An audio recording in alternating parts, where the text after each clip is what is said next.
The 1980s. It was a totally rad decade that was filled with neon, yuppies, and a whole lot of Aquanet. Welcome to Fantasy Island. We're going to talk about the news, culture, sports, and entertainment and all that was weird in the 80s. This is Timeline.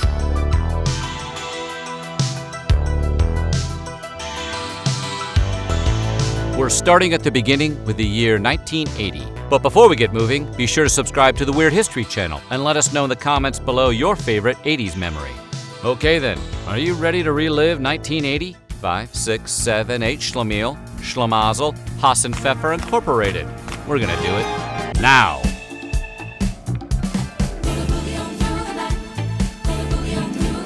Coming out of the disco-filled 70s, the U.S. economy was sagging. Americans were being held hostage in Iran, and the minimum wage was $3.10. But this new decade started off with some promise.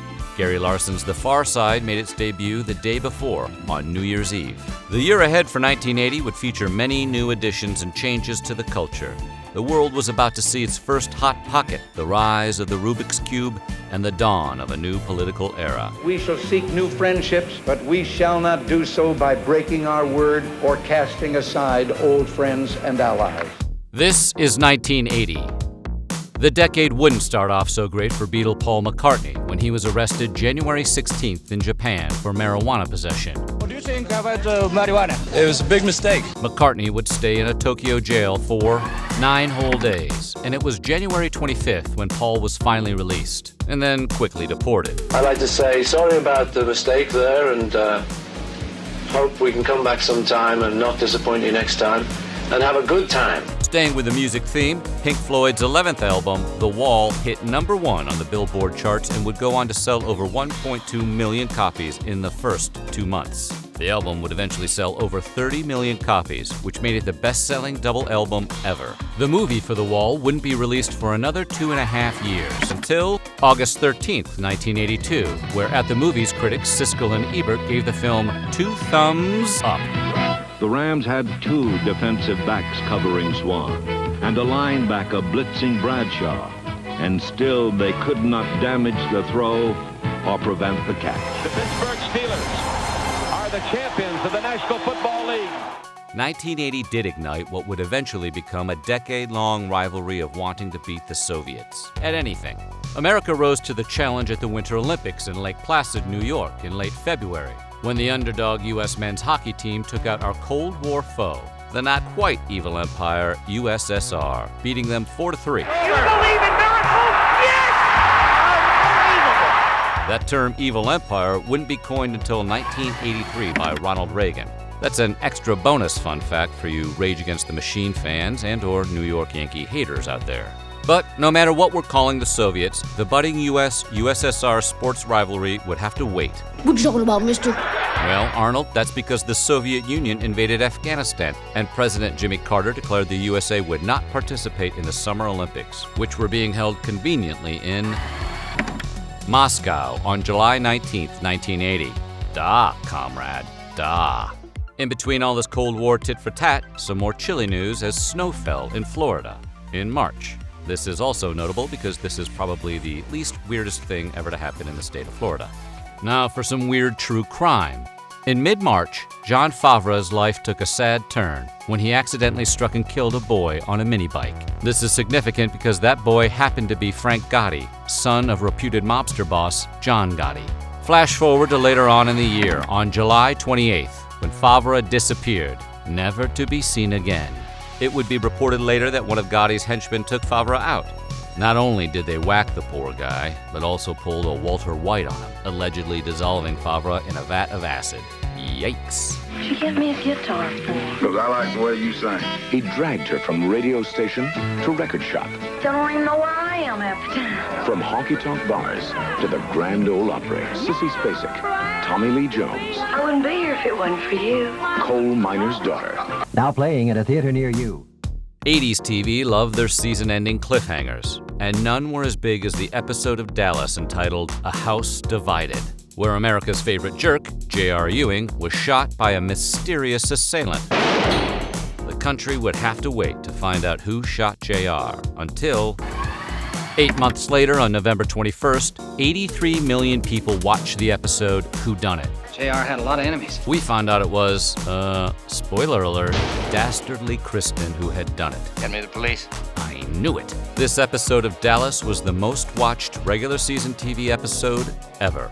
Switching to the radio dial, April 21st, Howard Stern's voice first makes itself heard, hitting the airwaves on station WWWW in Detroit, Michigan. Give me a break, my wife, we want to have a baby. All I'm asking for is a gig. If you stop listening, I'm in big trouble. Big trouble. We go on the same day to Boston. And hey, congratulations, and cool that Rosie Ruiz won the 83rd running of the Boston Marathon. All is fine and dandy until Rosie is later disqualified when it's discovered that she only ran the very last mile out of the 26-mile race. It's not fair. Not cool, Rosie. Not cool. 3 days later, on April 24th, we go to the Middle East. During military Operation Eagle Claw, a rescue mission intended on freeing American hostages held in Iran, 3 of the 8 rescue helicopters had mechanical problems and the mission was aborted. During the withdrawal, 1 helicopter collided with a plane, killing 8 American soldiers. With the help of Dr. Lottery Balls, Nick Perry, the host of the Pennsylvania lottery scandal, helped rig the TV drawing. The numbers 666 were picked, giving a record payout of $3.5 million, of which $1.2 million went to those in on the scam. April showers not only bring May flowers, but also some new weird historic slang. Chicago Magazine would be the first to introduce the word yuppie into our culture, which appeared in print in their May publication. Hello? Friday, the 13th. You may only see it once. We all remember this part in Goodfellas. Please, don't you move, you motherfucker! I'll blow your brains out! That's because on May 11th, the real Henry Hill was arrested for trafficking narcotics. This arrest would prove to be pivotal because Hill would turn rat, becoming an FBI informant and narking out his mob buddies and, well, eventually end up with a movie about it. Thank God, too, because Goodfellas is a really good movie.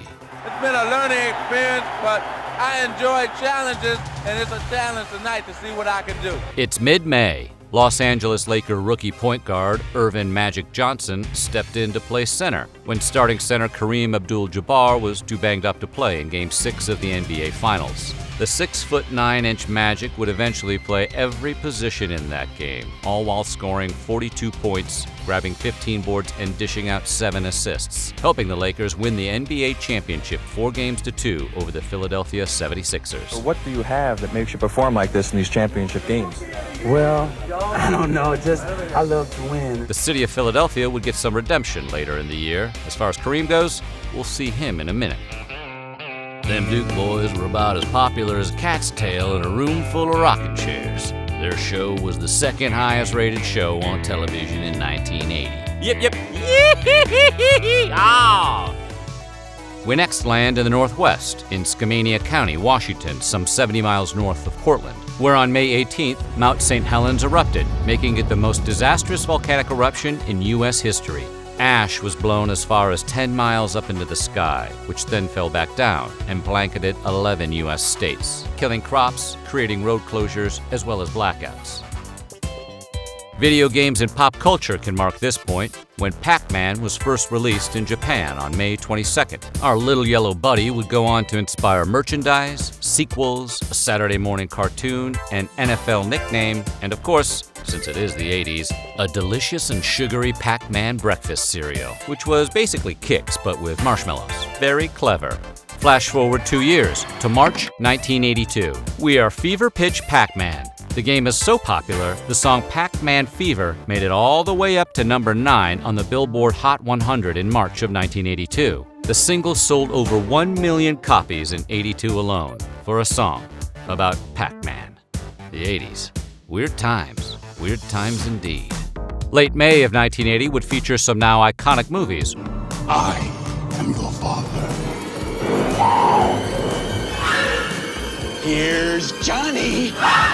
June would be the birth of the 24/7 news cycle as CNN hit the airwaves for the first time. Good evening, I'm David Walker. And I'm Lois Hart. Now here's the news. CNN's dominance of cable would spawn an array of sibling news channels, as well as competitors, and change our media landscape and the way we would consume news forever. I have no intention of running for president. Oh, such innocent times. CNN would have covered this. Legendary comic Richard Pryor, while freebasing drugs and drinking 151 proof rum, maybe accidentally set himself on fire.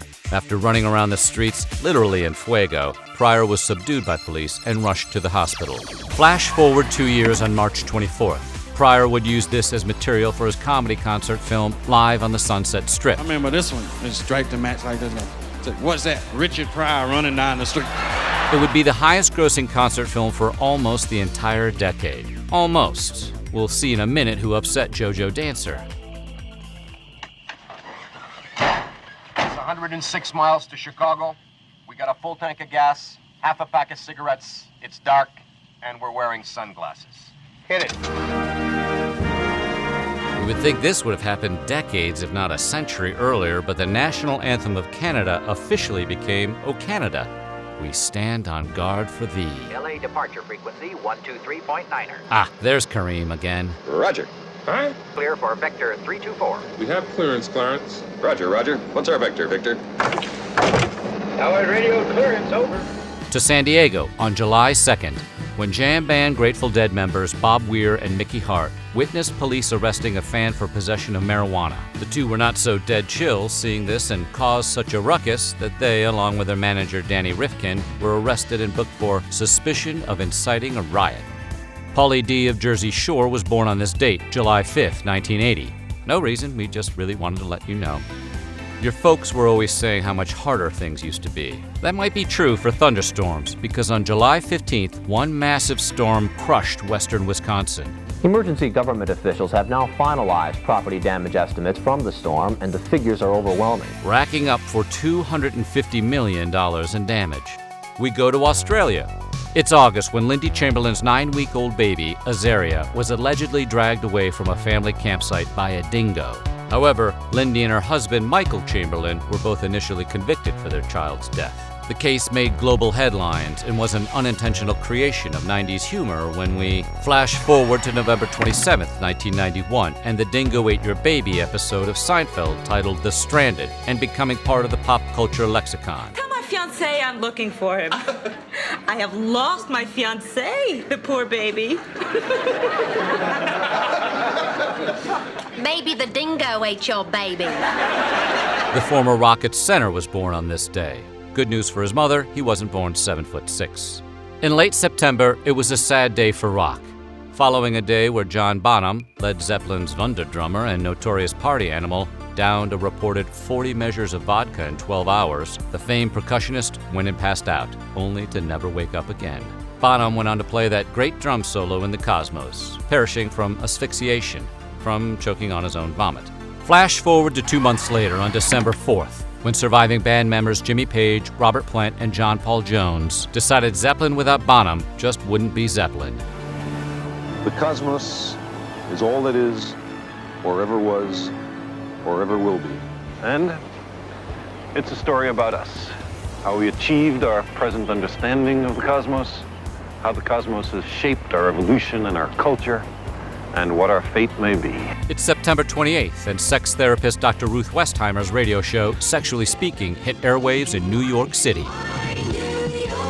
Question. Yeah. I'm having a relationship with a cousin of mine. Do you use contraceptives? By 1983, Dr. Ruth's show was the top-rated radio show in the Big Apple. And by 1984, the Dr. Ruth show would mark its syndication starting point. My show, the only one that touches him is me. Way to rebound and win, Philly. This team is just an unbelievable baseball team right now. We could beat anybody in the world. It's hard to mention the 80s and not talk about the Gipper. Former Western actor and star of Bedtime for Bonzo, Ronald Reagan became President-elect Reagan after defeating incumbent President Jimmy Carter. As you'll see in some coming videos, Reagan's jelly-bean-stained fingerprints will be all over the decade to come. Mexico is showing the world this new way of fighting cancer through non-specific metabolic therapies. God bless you all. Steve McQueen. He died this morning in another Mexican clinic. His heart stopped beating after doctors removed one of the tumors. McQueen was just 50. For all the extreme sports fans, we go to West Virginia at the New River Gorge Bridge, which was the starting point of base jumping. Parachutists first jumped off the 876-foot bridge, then presumably landed gently in the New River. We go now to the Superdome in New Orleans. It's round 7 of their second bout between Roberto Duran and Sugar Ray Leonard. A frustrated Duran, unable to keep up with the faster and craftier Sugar Ray, simply turned around and threw in his own towel, saying the now iconic "No mas," stunning the boxing world. Duran has quit! Roberto Duran has quit! There can be no other explanation! Leonard was a winner by TKO. America's Dad Tom Hanks got his big chance on the sitcom Bosom Buddies, a show about two men dressing up like women in order to save money on rent. The biggest movie star and comedian of the 80s, a then 19-year-old Eddie Murphy, was featured on Saturday Night Live's Weekend Update for the first time. Eddie would quickly become a regular cast member the following year in 1981. This turkey has the same amount of nutrition as a T-bone steak. But if you compare the two packages like I did, you'll see the steak fits under your clothes a whole lot easier. In 1988, Eddie Murphy's Raw would go on to top Richard Pryor's Live on the Sunset Strip for highest-grossing concert film. Lennon was shot and killed at about 11 o'clock last night outside his apartment building. December would be a punch in the gut to the world's soul when Beatle John Lennon was gunned down outside the Dakota Hotel in New York City. Lennon's album, Double Fantasy, came out 2 weeks prior. Lennon had actually signed a copy of that album to his assailant, Mark David Chapman, just hours earlier. The world mourned. Flash forward to 1985, when a memorial for Lennon called Strawberry Fields made its debut on October 9th. That date would have also celebrated Lennon's 45th birthday. I'm sorry, these aren't my working clothes. No, it's not that. It's just that I was expecting someone a little different. It's December 12th, and California-based company Apple made its initial public offering on the U.S. stock market, which started trading at $22 a share. You're dead, you're married. Leave the young girls for me. There's no way I'm going down. I don't go down for nobody. Listen with him. Why does he have to make it so hard on himself? And that's how 1980 ended. In with a smoking Beatle, out with a raging bull. 1981 was just around the corner, and it would be a year filled with deadly events, high-profile marriages, and the emergence of the video game. But that's for next time. Good night, John Boy. Good night, John Boy. Good night, Jim Bob. Good night, Jim Bob. Good night, Jim Bob. So what do you think? What was your fondest memory of 1980? Let us know in the comments below, and while you're at it, check out some of these other only about the 1980s videos. Until then, this has been Weird History's Timeline.